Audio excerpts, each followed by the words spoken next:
Hey, welcome to the Learning Drummer channel. Listen, today we're going to be talking about hand warm-up.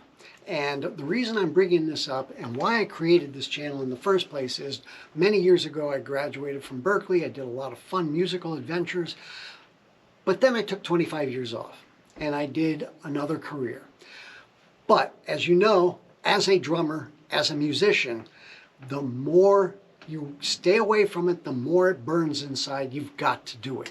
So 25 years later, I started practicing a lot and I relearned a lot of what I knew from those days, and I augmented them and improved or changed a lot of what I learned in ways that benefit my playing.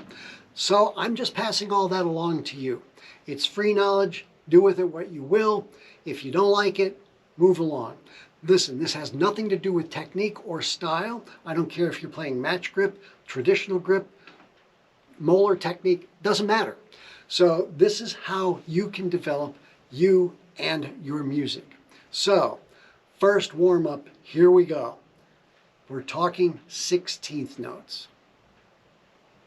Okay, with 16th notes, what we're talking about is just 1 yen, a 2 yen, a 3 yen, a 4 yen.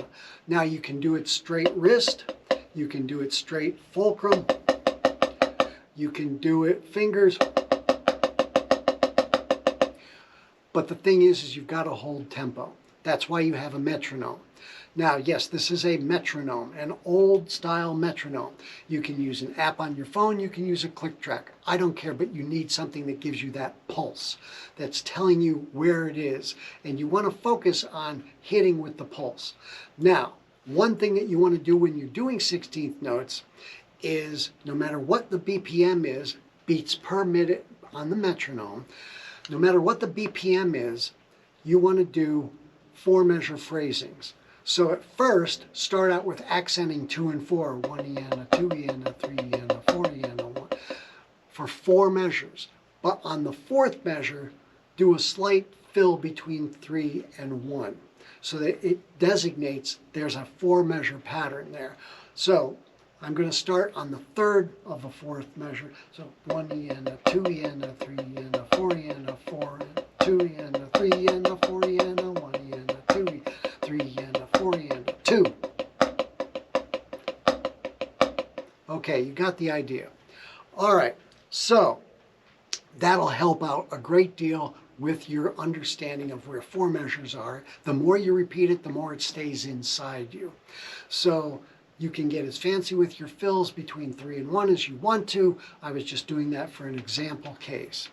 All right, now another thing that I've noticed is a lot of people don't have E and A locked in their internal psyche, soul, whatever you want to call it. So what you do is you have to practice it. So you go 1 yen, a 2 yen, a 3 yen, a 4 yen, a 1 yen, a 2 yen, a 3 yen, a 4 yen. Okay, so you get that out, and you want to use a metronome for that definitely. So here we are at 120.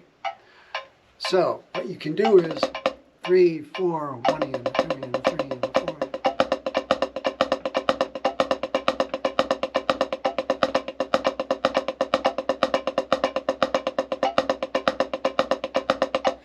Okay, as you can tell, I varied between E and A.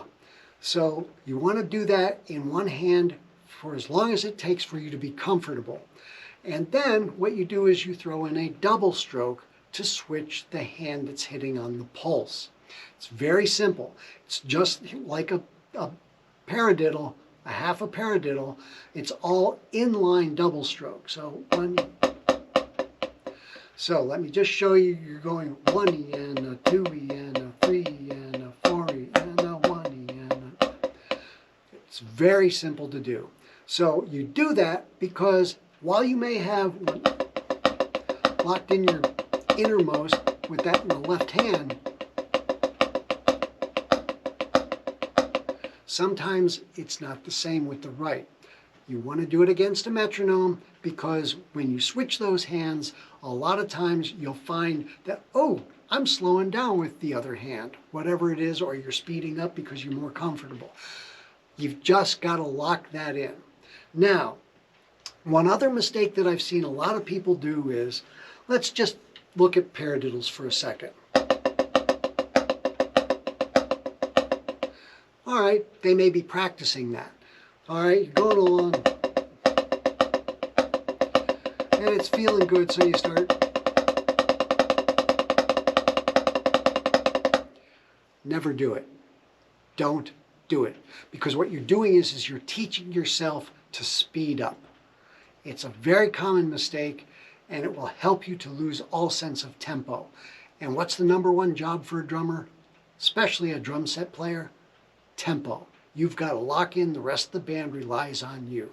So what you've got to do is, if you feel like you want to speed up because you're going,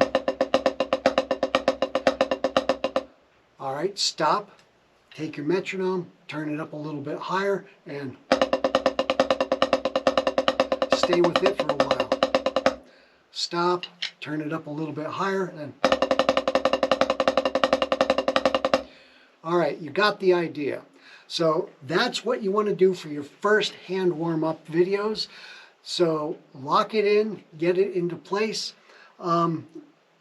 Actually, one other thing that I want to tell you about, speaking of paradiddles, is to change the accent through it. Now, I get into this a little bit in the second video, I believe. So you go 1 and a 2 and a 3 and a 4 and a 1. Okay. So straight moving the accent through the paradiddle, first on 1, then the E, then the and, all in the same hand. Now, that's because you want to warm up your fingers. And fingers have a snap to that second beat. Dave Weckl is very big on this, so if you want to look up daveweckl.com, he will show you how to improve your finger technique and your snap. You can do it in 1, 2, 3, 4, 1, 2, 3, 4, 1, 2, 3, 4, 1, 2, 3, 4. So you've got an accent with, that's where you're practicing your fingers. So that's going to stop there because we got a lot of other stuff to cover in other videos. But that's the first hand warm-up video. I hope it's helpful. May God bless you in your musical journey. And please continue to watch the rest of the videos. If you like what you see, subscribe. If you don't, move on. I understand it's not your cup of tea. Thanks for being here.